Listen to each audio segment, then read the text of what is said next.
नमस्कार। Speak up for the constitution, संविधान के समर्थन में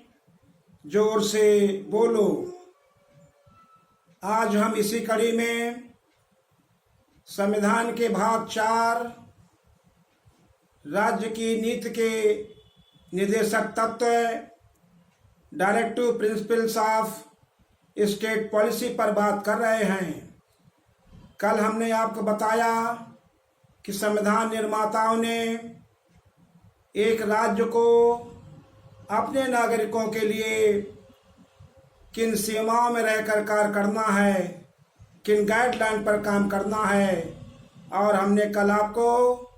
संविधान के अनुच्छेद 38 पर विस्तार से बात की थी। आज हम नीति निर्देशक तत्वों के अनुच्छेद 39 यानी संविधान के अनुच्छेद 39 पर बात करेंगे, जिसमें हमारे संविधान निर्माताओं ने बहुत सोच विचार करके पैमाना तय किया था, एक गाइडलाइन तय की थी, एक खाका तैयार किया था कि राज्य किसी दल की भी सरकार बने, राज्य किसी दल की किसी भी तरीके से सरकार बने, वह सरकार इन्हीं जो है रास्तों में रह करके नागरिकों के लिए कार्य करेगी। अब साथियों, सरकारें किस लिए होती हैं, सरकारों को क्या करना है, सरकारों की नीति क्या होगी, क्या उनको डायरेक्शंस दिए गए हैं, क्या निर्देशन दिए गए हैं, आज हम चर्चा करते हैं। उदाहरण के लिए ये राज्य देखेगा कि सभी पुरुष स्त्रियों के बीच में ये जो जीविका के साधन होंगे, स्त्री को पुरुष को जीवन यापन के लिए जो लाइवलीहुड के मीन्स होंगे, साधन होंगे, सभी को मुहैया कराना, उचित रूप से मुहैया कराना, समान रूप से मुहैया कराना, ये राज्य का दायित्व होगा। संविधान निर्माताओं ने रास्ता बताया था कि देश के पास जो भी संपत्ति होगी, जो समुदाय के पास जो प्रॉपर्टी होगी, वो प्रॉपर्टी निजी हाथों में हो या राज्य के अधीन हो, उस प्रॉपर्टी का, उस संपत्ति का जमावड़ा, उसका संकेंद्रण, उसका सेंट्रलाइजेशन इस प्रकार से नहीं होगा कि बाकी नागरिकों को हानि हो, बाकी नागरिकों का जीवन संकट में रहे।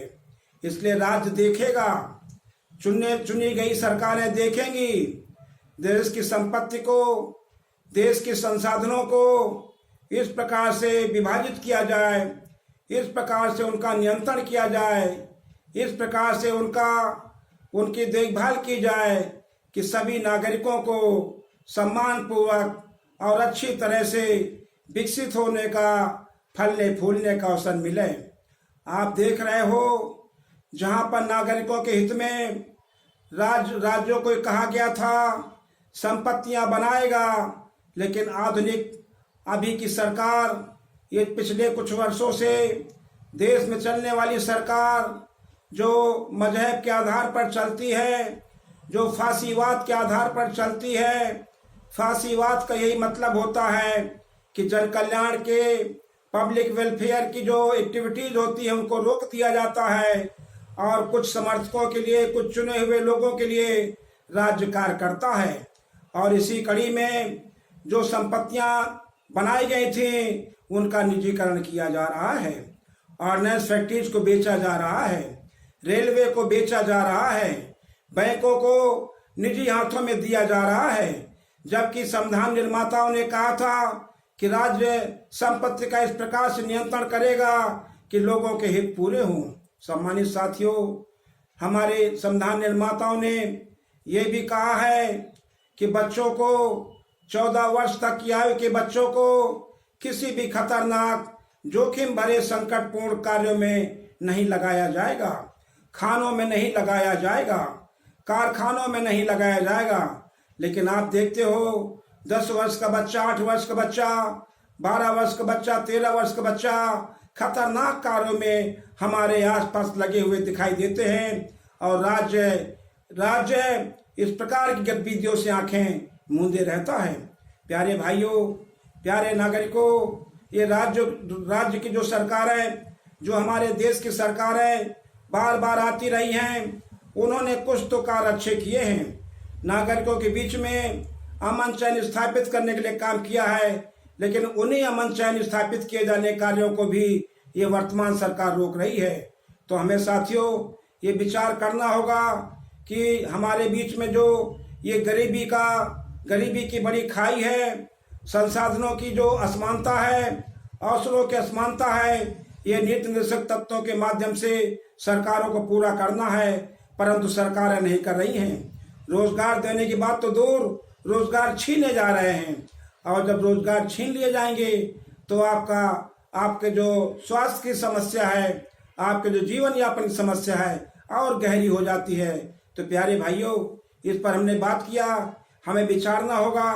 कि हम कैसे लोगों को चुनें, हम कैसी सरकार बनाएं, कैसी सरकारों को हम बेदखल करें और देश को चलाने के लिए, विशाल जनसंख्या वाले देश को चलाने के लिए, जहां विशेषतर गरीबी और बेरोजगारी चरम पर हो, ऐसे समय पर, ऐसे वक्त में अच्छी सरकारों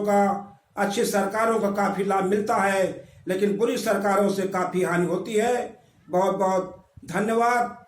खुदा हाफिज। जय भीम, जय भारत, जय जन, जय उत्थान, जय संविधान, जय किसान, जय मजदूर। नमस्कार।